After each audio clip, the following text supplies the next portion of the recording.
In this video, I want to give you 4 quick tips how you can overcome your fear.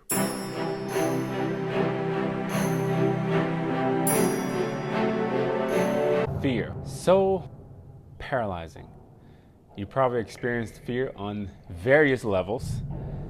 Maybe you have experienced fear as a form of prison, a mental prison that you can't seem to break free from. You want to do something grand, noble, different, perhaps intimidating. But inside the membranes of your brain, you are feeling shackled because of fear. Here's the thing. We live in a physical world. We live in a spiritual world. There are things that we cannot see but that exist, such as energy. For example, in this world, there are dangers.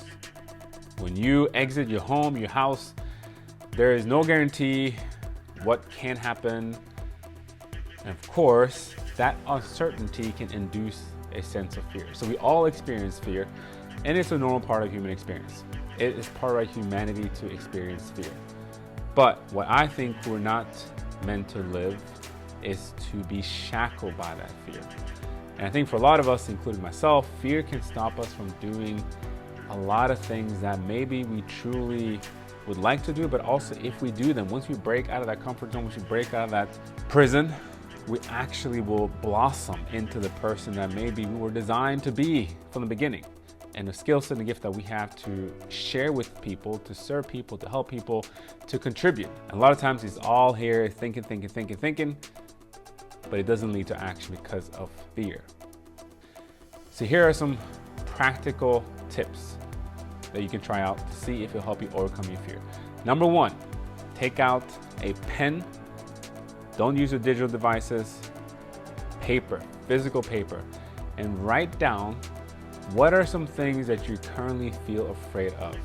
Just write them out. If there's a long list, maybe focus on the top 3 or 5 that you feel are the most prevalent in your life and the most hurting, the most debilitating, the fears that are kind of debilitating for you, that are debilitating for you to really go after maybe some dreams and some aspirations that you have, but you're afraid for a variety of reasons. So write it down. Number 2, write down again and think about what is the internal narrative going on inside your mind that is strengthening these fears. So what language are you listening to? So for example, language could be, if I post a video on YouTube, I'm just not gonna get any views.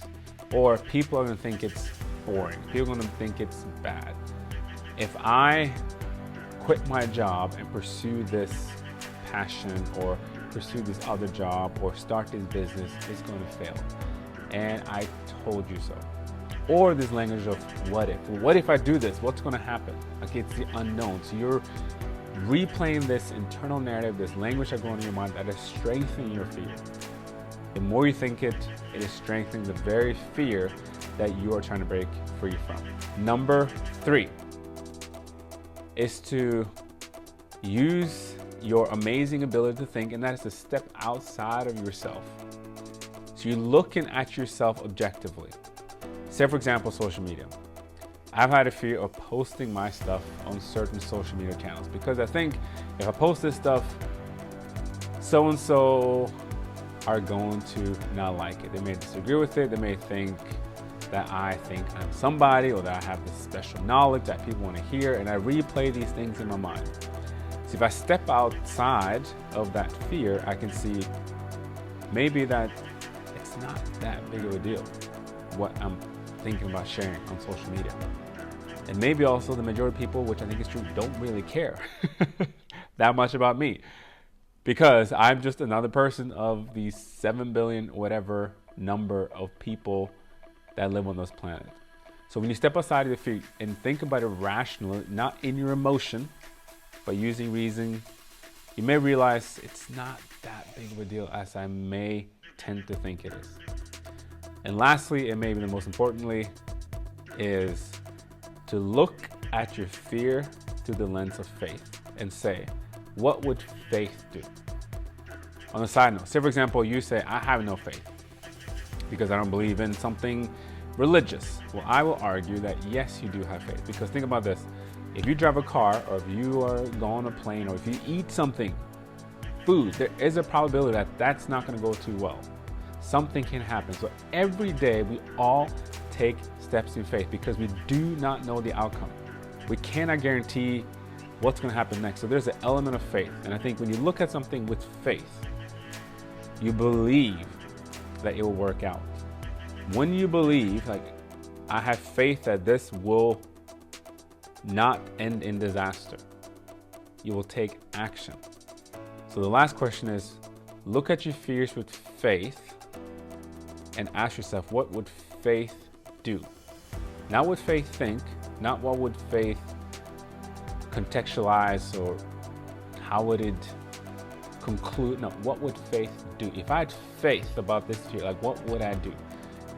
And once you act upon your fear, what I think you will realize is, number one, you'll feel a whole lot more confident and better. You realize that fear that I had, that fear that kept me in this mental prison, is actually not that real. It's more imaginary, and I'm not so afraid as I was. Maybe you still feel uncomfortable. You may feel some body sensations because your body's speaking to you saying, hey, this is a new thing. We're out of our comfort zone here. Be careful. But you did it. And you realize, I did it, I can do it again. And the more you do it, you're going to strengthen your other hemisphere that is counteracting that fear. Theodore Roosevelt said, you'll be the man in the arena, the one who actually took a step, the one who actually stepped into the unknown and embraced the fear. And I do believe that if you just take a little bit of time to think through your fears and you act upon them, you'll feel a sense of accomplishment, and you feel a sense of freedom, and you realize, just like Neo did, that you might be the one.